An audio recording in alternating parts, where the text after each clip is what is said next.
എവിടെ പോകുന്നു ഇപ്പൊ? ലഞ്ച് കഴിക്കാനാ? ആ ഇന്ന് ഒരു ബിരിയാണി കഴിക്കാൻ പോകുന്നു. ഇന്നൊന്നും ചെയ്തില്ല കിച്ചണില്. ഇന്ന് അടുക്കളയ്ക്ക് അവധിയാ, അതുകൊണ്ട് നമുക്ക് ഇന്നൊരു ബിരിയാണി കഴിക്കാൻ പോവാം വെളിയിൽ നിന്ന്. പാടെ ചെന്നിട്ട് പറയാം എവിടെയാണെന്നുള്ളത്.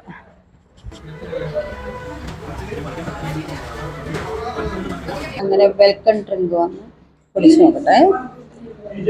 അങ്ങനെ ചിക്കൻ ബിരിയാണിയാണ് നമുക്ക് കിട്ടിയത്. മട്ടൻ തീർന്നു പോയി. അങ്ങനെ 2 പീസ് ഉണ്ട് ഇവിടെ. നല്ല പീസാണ് കേട്ടോ. ഒരു കാല്. ഇത് സാലഡാണ്. ചമ്മന്തി, നാരങ്ങ ഉണ്ട്, എല്ലാം ചേരുവയൊക്കെ ചേർന്ന് അണ്ടിപ്പരിപ്പും എല്ലാം ഉണ്ട്. കണ്ടിട്ടും നല്ലതാണ്, കഴിച്ചിട്ടും നല്ലതാണ്. നല്ല മണമൊക്കെ ഉണ്ട്. ചമ്മന്തി അടിപൊളിയാണ്. ഞാൻ ഇത്രയൊന്നും കഴിക്കൂല, ഇത് 2 പേർക്ക് കഴിക്കാനുള്ള ക്വാണ്ടിറ്റി ഉണ്ട് കേട്ടോ. അങ്ങനെ ഞാൻ അവിടെ നിന്നൊരു ഷമാം ജ്യൂസും കുടിച്ച് മോൾക്കൊരു ബിരിയാണി പാഴ്സൽ വാങ്ങിച്ച് അവിടെ നിന്ന് ഇറങ്ങി. അപ്പോൾ സ്ഥലം ഏതെന്നറിയണ്ടേ? ബേക്കറി ജംഗ്ഷനിൽ നിന്ന് നമ്മൾ സെക്രട്ടേറിയറ്റിലോട്ട് പോകുന്ന റോഡാണ് ഈ കല്യാണ ബിരിയാണി എന്ന് പറയുന്ന ഷോപ്പ്.